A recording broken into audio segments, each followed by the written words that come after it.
diambil yang puncaknya itu atapnya, ditumpahkan ke desa Regingir.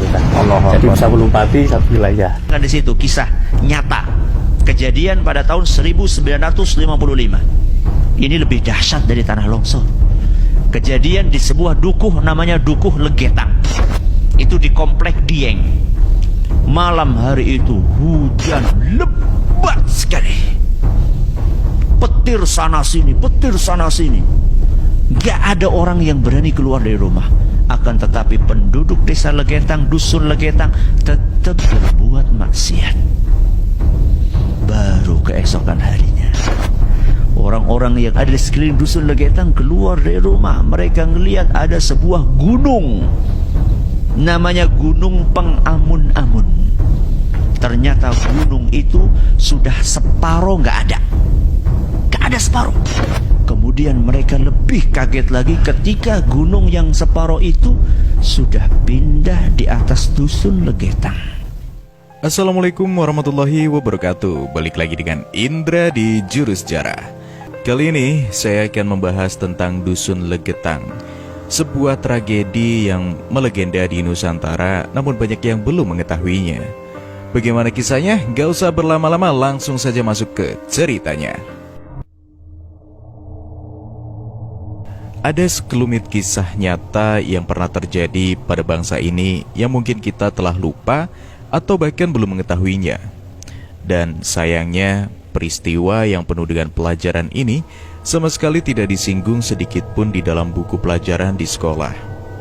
Banyak di antara kita tidak pernah tahu jika ada suatu dusun yang penduduknya nyaris sama dengan kaum Sodom Gomorrah, senang bermaksiat, yang terkubur seluruhnya dalam satu malam hingga tidak tersisa. Satu dusun bersama seluruh penduduknya lenyap dalam satu malam. Lenyap dan hilang tertutup puncak sebuah gunung yang berada agak jauh dari lokasi dusun itu. Inilah kisah tentang Dusun Legetang yang masuk dalam wilayah Banjarnegara, Jawa Tengah, yang terjadi di tahun 1955. Pada saat itu, Dusun Legetang yang terletak di Desa Pekasiran, Kecamatan Batur, Banjarnegara, merupakan sebuah dusun yang makmur. Berbagai kesuksesan di bidang pertanian menghiasi kehidupan dusun itu. Penduduknya cukup makmur dan kebanyakan para petani yang sukses. Mereka bertani sayuran, kentang, wortel, kobis, dan sebagainya. Berbagai kesuksesan duniawi yang berhubungan dengan pertanian menghiasi Dusun Legetang. Misalnya, apabila di daerah lain tidak panen, tetapi di Dusun Legetang ini panen berlimpah. Kualitas buah dan sayur yang dihasilkan juga lebih baik dari daerah lain. Namun, bukannya mereka bersyukur dengan segala kenikmatan yang telah diterima, mereka malah banyak melakukan kemaksiatan. Barangkali ini yang dinamakan istidraj, atau disesatkan Allah dengan cara diberi rezeki yang banyak, namun orang tersebut akhirnya makin tenggelam dalam kesesatan. Masyarakat Dusun Legetang umumnya ahli maksiat. Perjudian di dukuh ini merajalela. Begitu pula minum minuman keras. Tiap malam mereka mengadakan pentas lengger, sebuah kesenian tradisional yang dibawakan oleh para penari perempuan yang sering berujung kepada perzinaan. Hingga ada juga anak yang malah melakukan kemaksiatan bersama ibunya sendiri. Beragam kemaksiatan lain sudah sedemikian parah di dusun ini. Pada suatu malam di pendopo Dusun Legetang, tepatnya 16 April 1955, suara gemuruh gamelan masih bergema di seluruh penjuru desa, diiringi dengan tawa riuh penari lengger nan genit. Bau arak Jawa, dupa, asap rokok bersatu bersama celotehan para penonton yang mulai mabuk. Satu persatu hanyut dalam suasana nafsu berjamaah. Tak peduli pria dengan wanita, pria dengan pria, anak atau orang tua, semua lebur berbaur dalam keriuhan libido malam itu. Bahkan ibu dan anak atau ayah dan anak sudah tak peduli, hanyut menuruti nafsu hewani yang sudah umum dilakukan tiap malam di dusun tersebut. Iya, memang hampir tiap malam dusun makmur itu menggelar kesenian lengger dengan penari yang bisa diajak memuaskan birahi. Semakin malam, semakin membaur antara suara dengung gong atau leguhan penari penonton. Tanpa disadari, di luar pendopo dusun, semakin malam rintik hujan turun semakin lebatnya. Namun hal itu tak dihiraukan oleh penikmat hiburan karena telah tenggelam dalam hipnotis libido yang melenakan itu. Hujan dianggap hanyalah sebuah hujan sebagaimana hujan biasa di malam-malam sebelumnya.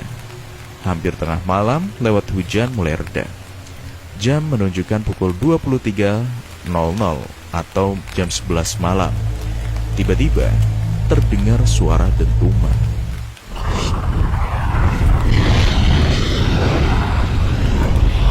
Sedemikian dahsyatnya, seperti suara meteor yang jatuh menghantam bumi.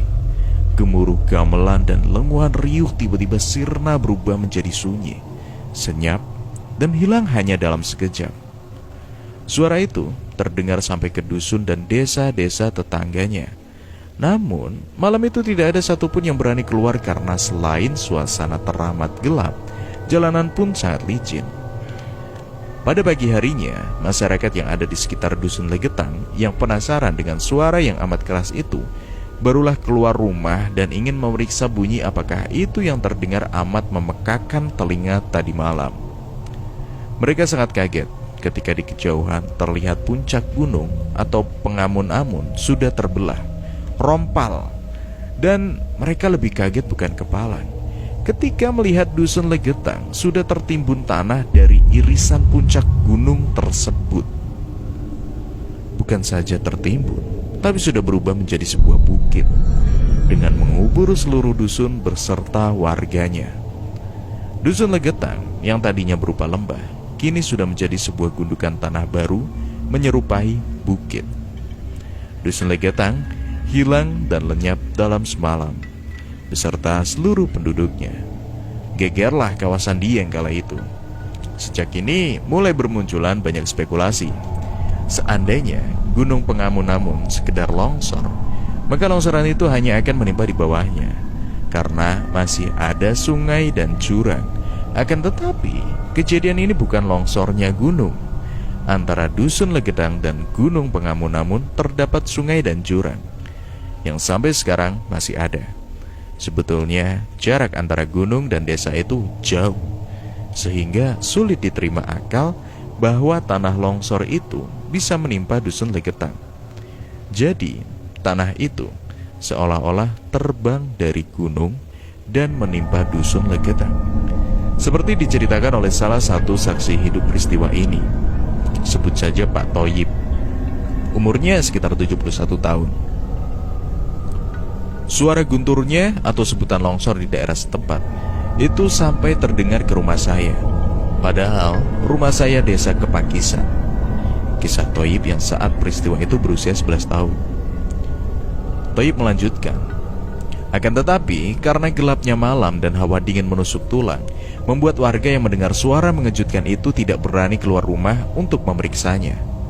Baru esok paginya diketahui, ternyata suara itu berasal dari longsoran lereng sisi tenggara gunung Pengamun-amun yang tepat menimpa dusun Legetang. Dari kejauhan terlihat puncak gunung Pengamun-amun sudah rompal atau terbelah. Bukan saja tertimpa, tapi juga terkubur, lalu berubah menjadi sebuah bukit yang mengubur seluruh dusun beserta warganya.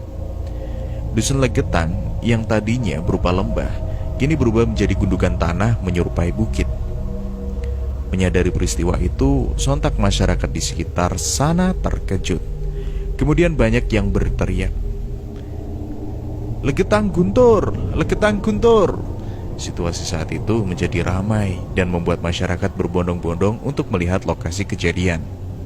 Walaupun dusun yang lain juga hampir sama, tapi dusun Legetang sudah terlalu parah, terutama maksiat-maksiat masalah seks bebas, kata Pak Toyib.